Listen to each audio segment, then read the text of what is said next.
So, I'm sure you're all familiar with the Toa Mata, but have you heard of the Shadow Toa? If not, you aren't alone. Although they were featured in the storyline as evil and therefore cooler versions of the Toa Mata, no official sets were ever released. Even if you wanted to build them, it wasn't possible. You could get tantalisingly close, with black coloured masks available in the 2001 mask packs, and of course Onua was a good source for black body pieces.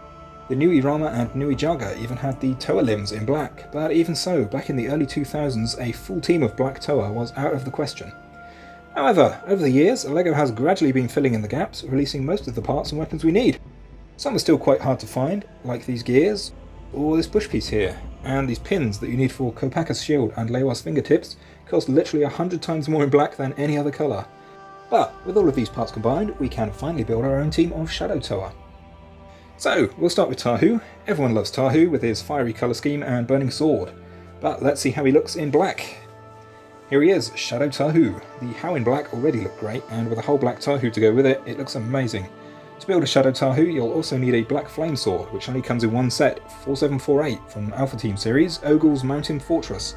It's quite an expensive set, but you do get 6 of the black swords, so plenty of spares if you need them. Up close, Tahu looks just as good. You can see the neon eyes really pop against all the black. Since all the parts are the same, his action feature is retained, and you can swing his sword by twisting the gear on his back. And here's Shadow Tahu with the regular old good guy Tahu. There's a nice contrast with his fiery colours of the original. Next up, Kopaka, the Toa of Ice, a classic design with an appropriately white colour scheme.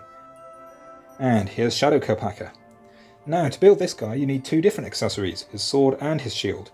The shield comes in a lot of sets, it's just a system brick so it isn't really too difficult to track down.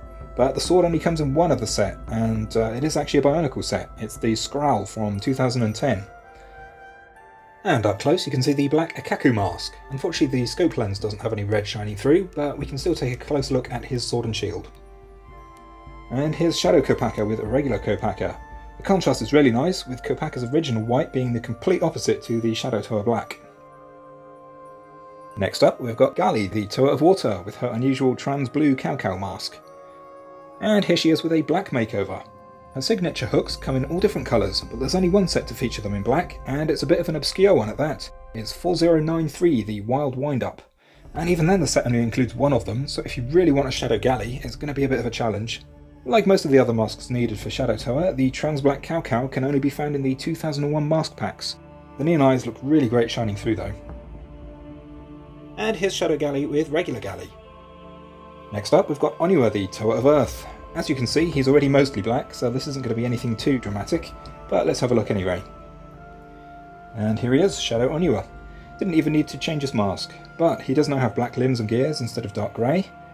Up close you can see the neon eyes shining through, much more vibrant than the dark green of the original Onua, which kind of got lost back there. And speaking of the original Onua, here they are side by side. So, that's 4 of the Shadow Toa done. But what about Shadow Lewa and Shadow Pohatu? Well, unfortunately, even today, even more than 20 years after their release, their signature weapons haven't been released in black. Obviously if you really wanted to, you could just take the regular ones and paint them, but I don't personally like to paint my LEGO sets, and it's kind of cheating anyway. So, I've done the next best thing and used regular Technic pieces instead. First up we've got Lewa, the Toa of Air.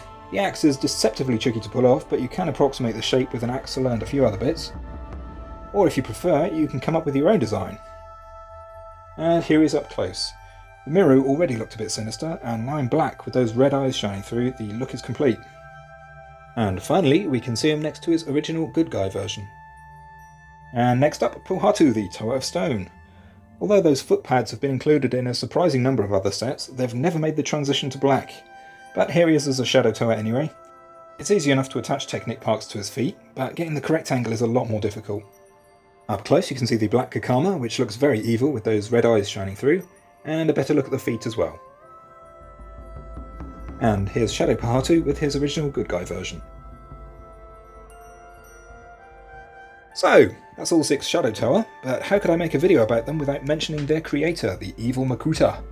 Here he is in his Tohunga form, as he appeared in the Matanui online game. The black feet come from Nuvokvar, the arms are from Nuperu, or Onipu from the McDonald's promotion, and the infected mask can be found in either the Muaka and Kainra set, or as a rare pull from the Gen 1 mask packs. And that concludes our little tour of the Shadow Toa. I hope you've enjoyed this video, and I'd love for you to share your own Bionicle stories.